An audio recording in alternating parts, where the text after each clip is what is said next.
L'accélérateur West Web Valley et l'entreprise d'investissement Épopée se sont mis en quête des grands dirigeants bretons. Nous gardons les mêmes fondamentaux pour cette saison 2, vous racontez leur épopée entrepreneuriale. Quels ont été leurs parcours, comment ont-ils innové? Ils sont à un moment de leur vie où ils souhaitent transmettre leur savoir. L'épopée de Jean-Guy Le Floch d'Armor Luxe, c'est maintenant. Jean-Guy, bonjour. Merci d'avoir accepté mon invitation afin de revenir sur votre épopée. En quelques mots, vous êtes né à Carhaix, dans le Finistère, en 1953. Des études brillantes, de Pont-l'Abbé en passant par Mathsup, Mathsp à Châteaubriand, Rennes, puis Centrale, Paris et enfin un master à Stanford, en Californie. Vous avez notamment passé 10 ans dans le groupe Bolloré avant de reprendre Armor Luxe en 1993 avec Michel Guéguin. Armor Luxe est aujourd'hui environ 600 salariés, 100 millions de chiffre d'affaires, 3 usines pour 80 magasins. Et vous, Jean-Guy, comment vous présenteriez-vous en 2 minutes à un jeune que vous croisez? Bonjour tout d'abord, bonjour à tous.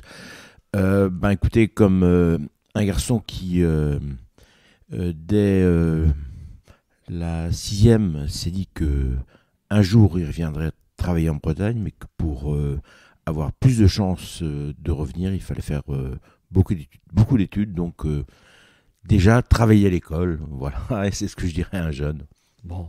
Et dans la saison 1 du podcast, j'ai questionné vos amis du Club des 30, des Louis Leduc, des Christian Rouleau, des Alain Glon, des Jacques Verlingue, et je leur demandais de revenir eux aussi sur leurs récits et leurs exploits. Quelles sont pour vous les 4-5 dates phases importantes, les moments forts de votre parcours?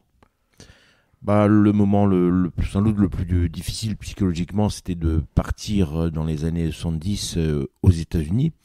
Je me rappelle avoir dormi dans un sac de couchage sur le tarmac au Bourget pour prendre un charter qui transitait par le Grand Nord, par Goose Bay. Donc ça, c'est vrai que c'était un peu délicat, sans trop d'argent en plus. Voilà, ça a été un petit peu dur. Après, le fait de quitter Bolloré, c'était aussi un crève-cœur. J'ai fait en fait 12 ans avec lui, 12-13 ans.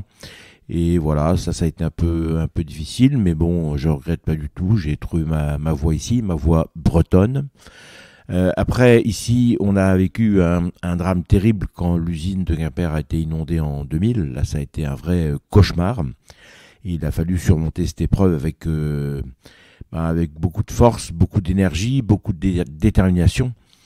Et voilà, on a réussi à construire cette belle et tendre usine ici à Quimper sur les hauteurs. On ne sera plus inondé. Donc ça a été un moment assez difficile. Autre moment difficile, bien sûr, ceux qu'on vient de traverser, les 2 années qu'on vient de traverser avec cette pandémie. Et là, grâce à la solidarité de tous les salariés, on l'a traversé avec bonheur.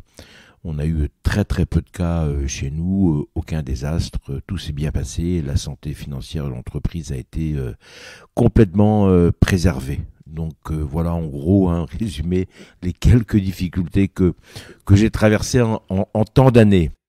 Et parmi les bonnes nouvelles, j'imagine aussi, les phases importantes, c'est lorsque vous décrochez les gros contrats avec la Poste, la SNCF. Je pense que ça doit marquer aussi... Oui, ça a été un vrai tournant pour l'entreprise, parce que le premier contrat qu'on a signé avec la Poste date de 2003 et ça a donné une nouvelle dimension et surtout une nouvelle sécurité à l'entreprise, sécurité de l'emploi déjà et sécurité financière parce que ce sont des contrats longs que nous signons avec ces compagnies et ça pérennise forcément l'emploi. Et une de nos volontés premières dans ce métier du textile en Bretagne, en France, donc en Europe, ça a été de pérenniser l'emploi dans une mondialisation qui est absolument terrifiante. Et justement, là on évoque un peu le passé, mais quelle est votre vision d'entrepreneur concernant ce marché du textile, justement? Alors on assiste en ce moment à un retour assez massif d'une production asiatique vers des zones beaucoup plus sages, le Maghreb, l'Europe et la France. Et on a l'impression que le cycle s'inverse. On a vécu, je crois, le pire. Et là, le consommateur, les donneurs d'ordre, le grand public ou l'industrie qui habille ses salariés ils commencent tous à revenir. On a par exemple actuellement une réponse à un très gros appel d'offres, je ne le citerai pas, mais un très très gros, où toute production asiatique est interdite.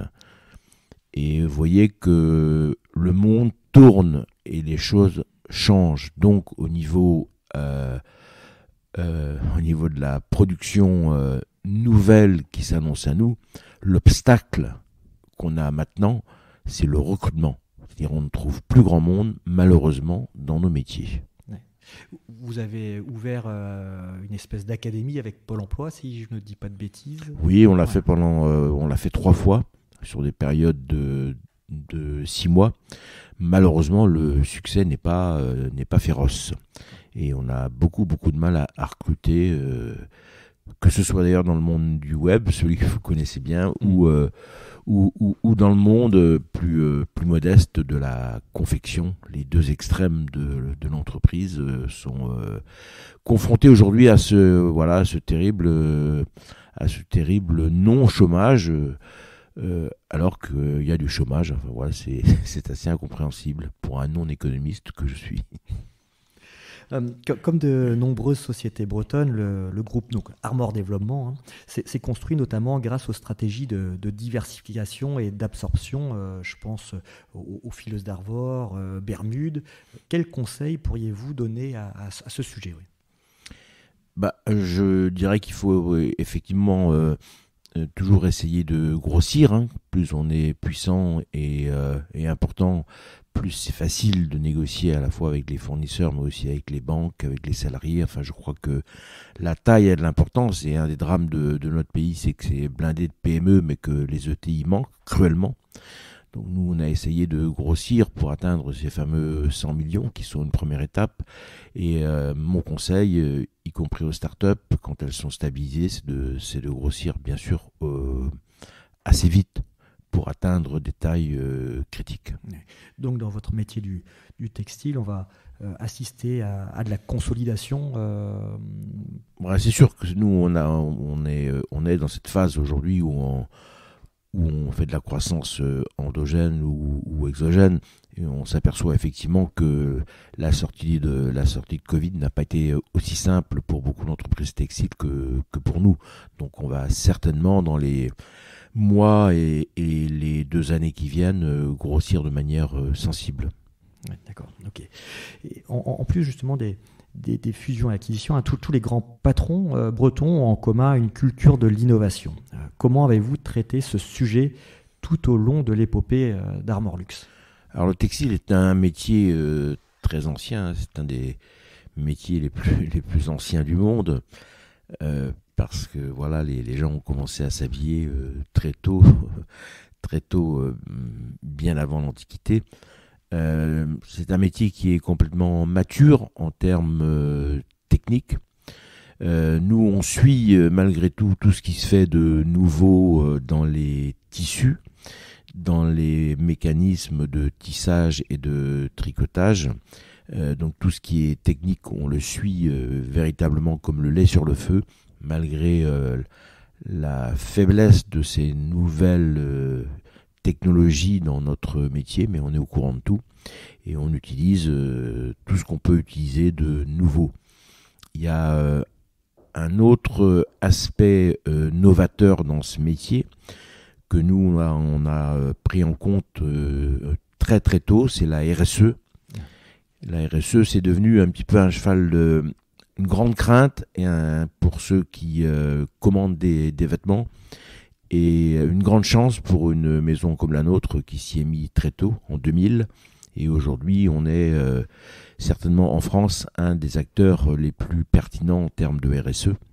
On est labellisé de tous côtés et celles et ceux qui achètent des vêtements chez nous sont certains que tous ces vêtements ont été construits dans des conditions de fabrication qui sont complètement éthiques, 100% éthiques. Ouais, c'est vrai que les deux sujets, innovation, RSE, aujourd'hui, on voit que ça fusionne un tout petit peu. C'est en 2011 que vous avez eu la première certification AFAC 26000, c'est ça Voilà, en 2011, oui, tout à fait. Qui Ouais. a en fait une espèce de synthèse du comportement de l'entreprise dans son environnement. Ouais. Et aujourd'hui, on a évolué encore cette certification. On a atteint le niveau excellence.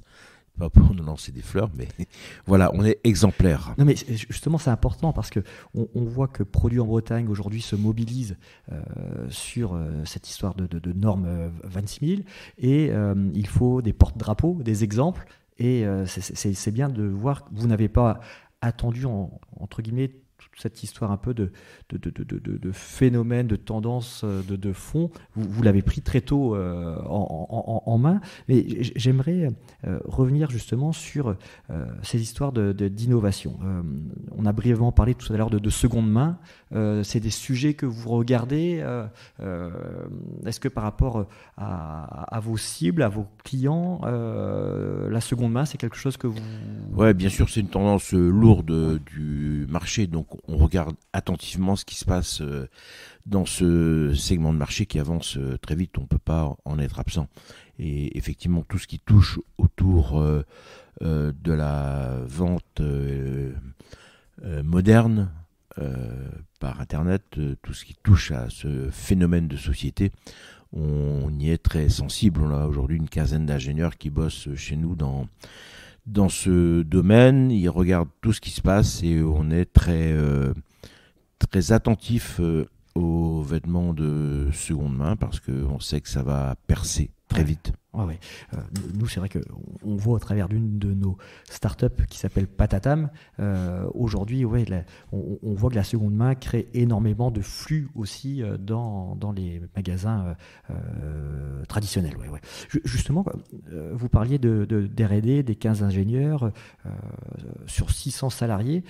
Comment ça se structure justement ces histoires de R&D vous l'avez mis très tôt en place Alors là, je parlais du web. Hein, le web, oui. L'équipe qui gère le web, ils sont une quinzaine. On l'a mise en place à partir des années 2000, 2002, 2003. Ouais, très tôt. Très tôt. Ce qui nous a permis d'avoir des ventes en ligne très puissantes quand cette pandémie est arrivée et quand on a vu tout le magasin fermé du jour au lendemain.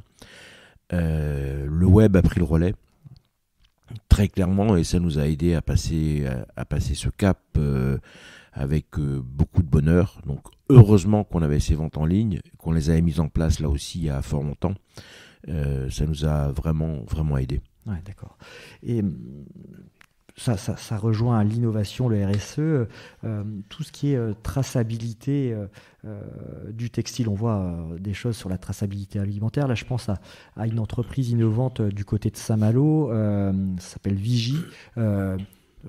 Moi, souvent, je dis un peu le Yuka du vêtement où on flash effectivement l'étiquette et on sait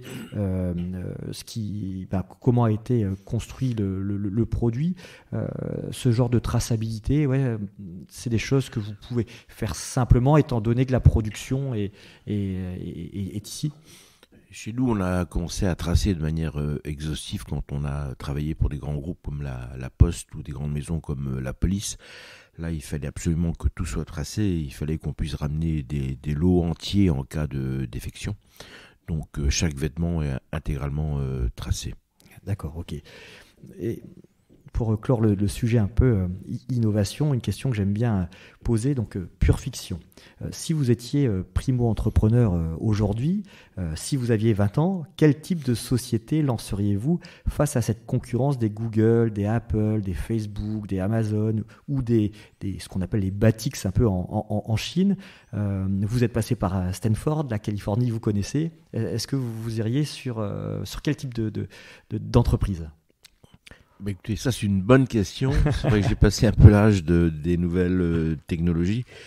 Écoutez, tout simplement, je garderai en mémoire l'expérience de ma première vie et je lancerai une entreprise de vente en ligne de produits bretons. Je pense qu'il y a un joli truc à faire. Nous, on commence à adjoindre des produits agroalimentaires dans notre vente en ligne, mais je le ferai de manière très massive et très structurée avec un recensement de tous les produits grand public qui sont pas trop massacrés au niveau prix par la grande distribution, et je mettrai tout ça en ligne, et je pense qu'il y a un bel avenir pour tous les produits bretons, parce que la Bretagne est un joli endroit qui est de plus en plus prisé par non seulement les Français mais beaucoup d'étrangers. Et je crois qu'il y a quelque chose à faire que nous on fait, mais qu'on fait un petit peu à côté, on the side. Et voilà ce que je ferai. Ouais, non, c'est intéressant parce qu'on a vu pas mal effectivement de tentatives dans ce domaine-là, mais souvent ça reste de façon un peu artisanale, et effectivement en mettant certains rouages, ça peut être effectivement une bonne idée. Donc après le thème innovation, abordons le thème transmission. Qu'avez-vous mis en place pour que l'épopée Armor Luxe perdure? Bah écoutez, on est en plein dedans, hein, puisque Michel et moi avons déjà un âge, allez, on va employer un terme gentil, un âge légèrement avancé. On a le même âge. Il dit souvent que Michel, c'est mon associé, il dit souvent qu'il est plus jeune que moi. Il a raison, mais on parle de 6 mois, donc vous voyez, c'est un peu une guerre d'ego. Voilà, donc on a commencé à y travailler il y a 1 an, et notre ambition est de transmettre cette entreprise à certains de nos enfants. Et c'est en cours. On a réunion tout à l'heure, d'ailleurs, dès votre départ, qui sera un regret, mais néanmoins le travail continue. Et c'est eux qui vont reprendre la maison sous un délai de 2 ans. Et notre intention, parallèlement, est d'intéresser aussi l'encadrement supérieur au capital, de façon à former un ensemble plus homogène possible, qui est maintenant bien soudé, qui se connaît bien, qui travaille bien ensemble. Et voilà, je crois qu'on a réuni tous les paramètres pour que la succession puisse se faire en interne, et que surtout le pouvoir de décision reste en Bretagne. Pour nous, c'est essentiel. Sachant que une de nos priorités, voire notre priorité ici, depuis toujours, depuis que l'entreprise est née, d'ailleurs depuis 1938, la priorité des anciens propriétaires comme la nôtre, celle de Michel et la mienne, a toujours été de mettre dans nos priorités un paramètre de gestion fondamental, qui est l'emploi. Vous inquiétez pas, il y a eu une grosse explosion. On est en train de construire des entrepôts là à côté pour agrandir notre capacité logistique. Et le terrain ici, comme vous le savez, c'est du granit. Et il faut mettre des coups de mine de temps en temps. Ce matin, pas de bol, on a été un petit peu ébranlé par un gros coup de mine. Justement, la répartition entre vous et Michel aujourd'hui, comment ça s'est passé On est des vieux amis, hein. On s'est rencontrés en 71 en maths sup à Châteaubriand. Depuis, on s'est jamais quittés. Et voilà, quand on a décidé de racheter cette maison, on l'a rachetée ensemble. On est tous les deux dans le capital. À nous deux, on contrôle plus la majorité, bien sûr, de cette maison. Donc là, on va voir avec les enfants comment on répartit le capital entre eux. Voilà, mais ça va rester familial. Et nos enfants ont eu la chance de se connaître depuis qu'ils sont bébés, puisque voilà, leurs parents étaient très, très amis, donc je pense que ça va bien se passer. Et les enfants, du coup, sont déjà opérationnels dans Ouais, la il y a structure? Yannick, mon fils, travaille avec moi depuis 15 ans, et Thomas travaille avec nous depuis 10 ans. Thomas, c'est le fils de Yannick, de Michel. Et voilà, ils travaillent très très bien ensemble. Tout se passe pour l'instant très très bien. Ils s'entendent très bien, comme Mich et moi. Ils sont pas simplement des collègues de boulot, hein, sont de vrais amis. Comme Mich et moi, on est de vrais grands amis depuis 1971. Voilà, donc c'est dans ces conditions qu'on peut espérer une suite agréable. Ok, très bien. Et quel regard portez-vous sur les entrepreneurs bretons actuels? Quels conseils donneriez-vous aux nouveaux entrepreneurs bretons? Les nouveaux entrepreneurs bretons, ils sont entrepreneurs, c'est déjà une qualité, donc je ne sais pas si j'ai un conseil à pouvoir leur donner. En tout cas, peut-être une chose, un seul conseil, c'est appuyez-vous sur la Bretagne. La Bretagne jouit maintenant d'une très très belle image, Et tout ce qui est breton est synonyme de travail, de qualité, de bonheur.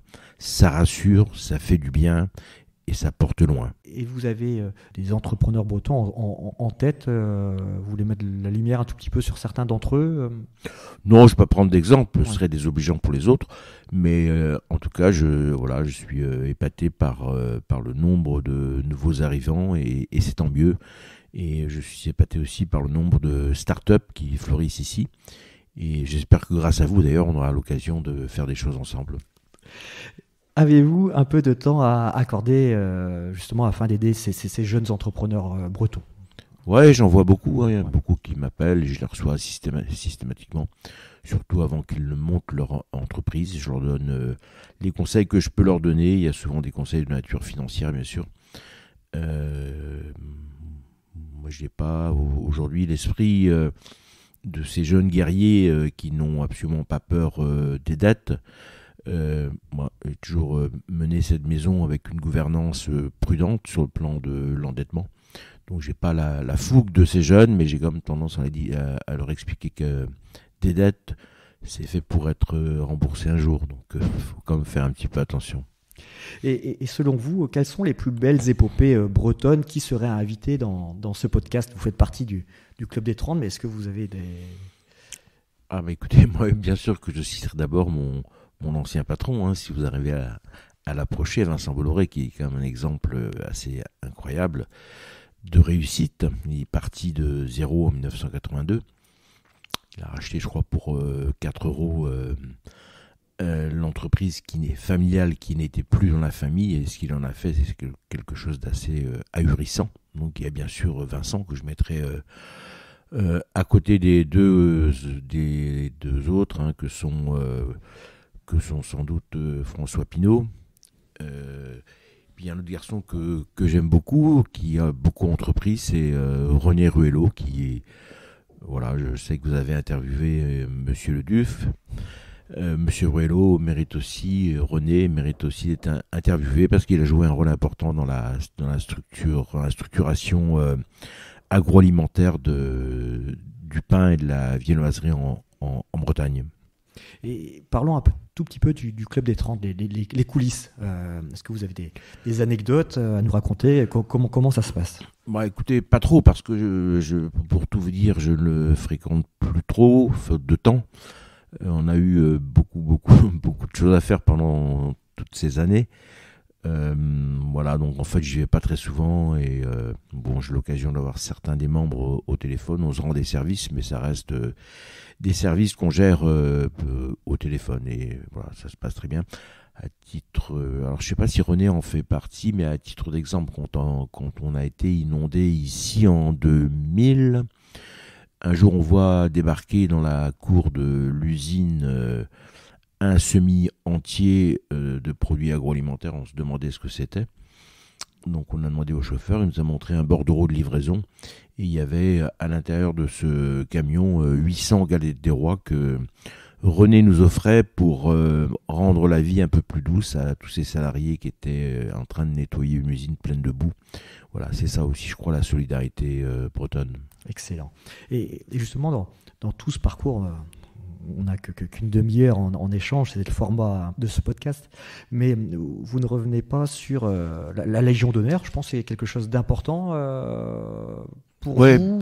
Ouais, bien sûr que c'est une reconnaissance de l'État qui est importante et je pense que je l'ai reçue pour une raison très simple, c'est qu'on a, nous, mis en avant toujours la défense de l'emploi et voilà, c'est à ce titre-là que je l'ai reçue et j'en suis très fier. L'interview touche à sa fin. Quelles questions aimeriez-vous que l'on vous pose et que l'on ne vous pose jamais? On me pose rarement la question, êtes-vous heureux? Alors, êtes-vous heureux? Ben ouais, je suis super heureux parce que j'ai accompli ma vie comme je voulais l'accomplir. Je voulais être entrepreneur et entrepreneur en Bretagne. Ok. Et cet attachement breton, d'où ça vous vient Ça me vient du Cap-Sizun. Ma maman est originaire du Cap-Sizun et toujours de ce monde en pleine forme, malgré son âge avancé. j'y ai vécu toute mon enfance là-bas, dans le Cap-Sizun Nord. J'ai affronté ce granit et ces hautes falaises et voilà, j'y retourne souvent, visiter, méditer, pêcher et voilà, ça a forgé mon caractère et ça m'a créé une sorte d'aimant dans le cerveau qui fait que je ne peux pas vivre en dehors d'un rayon de 100 km autour du Cap-Sizun. Ok, et vous parlez de pêche, j'ai vu aussi que vous étiez passionné de vélo. La place que ça occupe, j'imagine, il y a pas mal de mécénat, ça fait partie de votre équilibre de dirigeant. Est-ce que vous voulez revenir un tout petit peu Ouais, j'ai sponsorisé l'équipe de Bretagne, je sponsorise pas mal de petits clubs ici à Quimper, des clubs où il y a surtout beaucoup de jeunes. Ça fait partie du RSE, tout ça. Voilà, ça fait partie de l'ISO 26000, donc l'entreprise aide beaucoup de petits clubs. Moi-même, j'ai fait du vélo de route pendant une douzaine d'années pour me vider la tête le week-end. J'adorais ça. Et puis, avec l'âge qu'avance, j'ai malheureusement arrêté, mais ça m'a vraiment beaucoup plu de rouler à 3 ou 4 avec des amis. C'était, je crois que c'était un sport très dur, mais c'est un sport là aussi de solidarité absolue. Dernière question, êtes-vous d'accord avec moi pour qualifier votre vie d'entrepreneur d'épique ? Oh non, j'irai pas jusque-là. Non, restons humbles, elle est normale pour un entrepreneur breton qui est vraiment attaché à ses valeurs bretonnes. Merci Jean-Guy, c'était l'épopée de Jean-Guy Le Floch par Sébastien Le Corfec. Je suis le cofondateur de la West Valley et associé d'Épopée. N'hésitez pas à réagir et à partager ce podcast qui est disponible sur nos sites web ainsi que sur Apple Podcasts, Spotify ou Deezer. Avec Épopée et la West Valley, nous ambitionnons de bâtir des champions bretons avec nos véhicules d'investissement et d'accélération dédiés aux PME et aux entreprises innovantes. Merci Jean-Guy. Merci à vous.